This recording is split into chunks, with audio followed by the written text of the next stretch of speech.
اللہ کے نبی صلی اللہ علیہ وسلم نے فرشتوں کی دعا لینے کا ایک وظیفہ بتایا ہے، اور وہ بھی بخشش کا وظیفہ، اور وہ بھی اللہ کے سب سے مکرم مخلوق، گناہوں سے محفوظ فرشتوں کی دعا کہ اپنے جسموں کو صاف رکھو، اللہ تمہیں صاف اور پاکیزہ کر دیں گے۔ جب کوئی آدمی اپنے گھر میں رات گزارتا ہے اور وہ تو اس کے پہلو میں ایک فرشتہ آ بیٹھتا ہے، لا ينقلب ساعة من اللیل، جب بھی رات کے کسی حصے میں وہ کروٹ لیتا ہے تو فرشتہ یوں کہتا ہے، اللہم اغفر لعبدک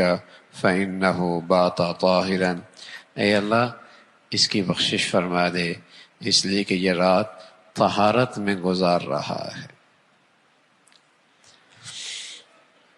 تو اللہ کے نبی صلی اللہ علیہ وسلم کا ارشاد ہے کہ اگر کسی شخص کو غسل فرض ہو جائے، رات کے ابتدائی حصے میں غسل فرض ہو جائے، اور جسم کے اندر سے نکلنے والا، جسے کہیں کہ جس سے جسم ناپاک ہو جاتا ہے، وہ کیفیت آ جائے، تو کم از کم صورت یہ ہے کہ آدمی اپنے جسم کو اس گندگی سے صاف کر لے اور نماز کا سا وضو کر لے۔ کم از کم صورت یہ ہے کہ کم از کم وہ جسم پہ گندگی لگی نہ رہے، اور کم از کم نماز کا سا وضو کر لے۔ اور رسول اللہ صلی اللہ علیہ وسلم کی سنت یہ ہے کہ اگر وظیفہ زوجیت کی ضرورت پڑتی تو وہ رات کے تہائی حصے میں اسے ادا کرتے، وظیفہ زوجیت، تاکہ جسم کو پاک کرنے میں جلدی اور آسانی بھی ہو، اور رات کے آخری حصے کے اندر اپنی جسم کو پاک کر کے اور پھر نماز کا، تہجد کا اہتمام اور دیگر معمولات کا اہتمام فرمایا کرتے تھے۔ لیکن کم از کم درجہ یہ ہے کہ اگر یہ کیفیت رات کے ابتدائی حصے کے اندر ہو تو پھر فرمایا کہ طاہروا ھذی الاجساد، یعنی پھر اس کی صورت یہ ہے کہ آدمی وضو کر لے۔ ورد انہ یستحب الوضوء لمن جامع اہلہ، لکھا ہے کہ پھر مستحب ہے کہ جس نے اپنے وہاں وظیفہ زوجیت ادا کیا کہ وہ کم از کم وضو کر لے، اور اس نے اگر یہ چاہا کہ غسل کو مؤخر کر دے رات کے تہائی حصے تک، یعنی فجر کی نماز سے پہلے پہلے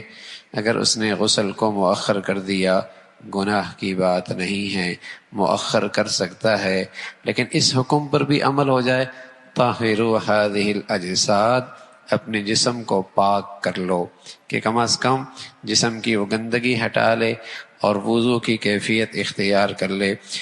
واراد معاودۃ الجماع وهذا ما ذهب الیہ جمہور الفقہاء، حضرت عائشہ فرماتی ہیں رضی اللہ تعالی عنہ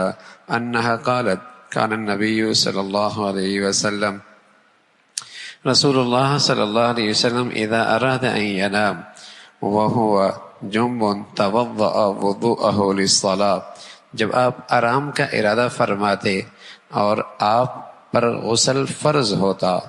اور آپ چاہتے کہ آرام کرو اور غسل آپ پہ فرض ہوتا، توضأ وضوءه للصلاة، تو آپ کم از کم نماز کے لیے جیسے وضو کرتے ہیں ویسے وضو فرما لیا کرتے تھے۔ یہ امت کی سہولت کے لیے آپ علیہ الصلاۃ والسلام نے یہ عمل اختیار کیا۔ یہ نہیں کیا کہ جیسی جنابت ہوئی غسل فرض ہوا، امت پر یہ لازم نہیں کیا کہ اب فوراً غسل کر لو، بلکہ اتنی مہلت دی کہ رات کے آخری حصے میں فجر کی نماز سے پہلے پہلے بھی اگر غسل کر لے گا کوئی گناہ نہیں ہے۔ لیکن پسند کیا فرمایا کہ کم از کم وہ گندگی صاف کر کے وضو کی کیفیت اختیار کر لے۔ تو رسول اللہ صلی اللہ علیہ وسلم بھی ایسے ہی کیا کرتے تھے۔ تو رسول اللہ صلی اللہ علیہ وسلم کی سنتوں میں بڑا نور ہے، اور اس میں بڑی برکتیں ہیں، اور اس میں نہ صرف یہ کہ آخرت کے لحاظ سے اجر و ثواب ہے، اور رسول اللہ صلی اللہ علیہ وسلم کی محبت کا اظہار ہے، اس کی دنیاوی برکتیں بھی بہت ہیں۔ دنیاوی برکتیں بھی بہت ہیں اور اس کے اندر دنیاوی خیریں بھی بہت ہیں۔ آج دنیا جب تحقیق کرنے نکلی ہے اور نبی علیہ الصلوۃ والسلام کی سنتوں کے مطابق زندگی گزارنے پر جب اس نے ریسرچ کرنا شروع کر دیا تو اس نے فوائد گنانا شروع کر دیے، نفع بتانا شروع کر دیے کہ جسم کے لحاظ سے یہ فائدہ ہے، اور جسے کہیں کہ صحت کے لحاظ سے یہ فائدہ ہے، اور اس کی انسان کے اندر کی جو مشینری ہے اس سے اتنا نفع ہوتا ہے۔ سچی بات یہ ہے کہ دنیا ریسرچ کے لحاظ سے جہاں اب تک پہنچی ہے، ہمارا ایمان ہے کہ نبی کی سنتوں میں اس سے بھی زیادہ نفع ہے، اس سے بھی زیادہ خیریں چھپی ہوئی ہیں، اور اس سے بھی زیادہ انسانی جسم کے اندر، جسم کے لیے اس میں بھلائیاں موجود ہیں، اس لیے کہ اللہ نے ایک جسم کی مشینری بنائی ہے اور اس مشینری کو صحیح چلانے کے لیے اپنی نبی کی زندگی عطا فرمائی۔ اور بدقسمتی سے اب ہماری نئی نسل کا حال تو یہ ہے کہ نہ یہ کہ رات میں ان کے جسم پہ گندگی ہوتی ہے، دن بھر بھی چونکہ ان بیچاروں کو نہ غسل کے فرائض کا پتہ ہے، نہ پاکی ناپاکی کے مسائل کا پتہ ہے، اور خاص طور پہ جوان بچیاں نہ انہیں ایام، جسے کہیں کہ مخصوص ایام کے بارے میں کوئی آگاہی ہے، نہ ہی مخصوص ایام کے بارے میں کوئی آگاہی ہے،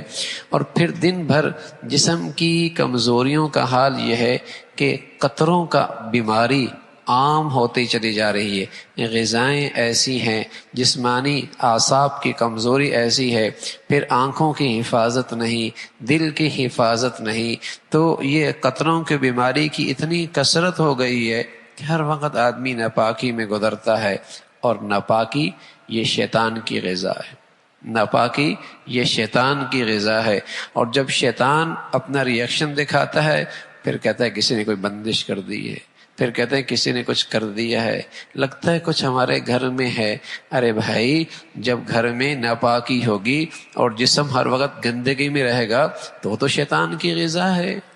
وہ شیطان کی غذا ہے، اور شیطان اپنی غذا لینے کے لیے ہر وقت ساتھ رہے گا۔ اور طہارت اور پاکیزگی، سبحان اللہ، یہ اللہ کے فرشتوں کی غذا ہے، اس سے انہیں راحت ملتی ہے اور آدمی کو ان کا پڑوس نصیب ہوتا ہے اور ان کا ساتھ نصیب ہوتا ہے۔ تو رسول اللہ صلی اللہ علیہ وسلم نے یہ دعا دی، طہرکم اللہ، اللہ تمہیں پاک صاف رکھے۔ اللہ رب العزت بھائی عمل کی توفیق نصیب فرمائے۔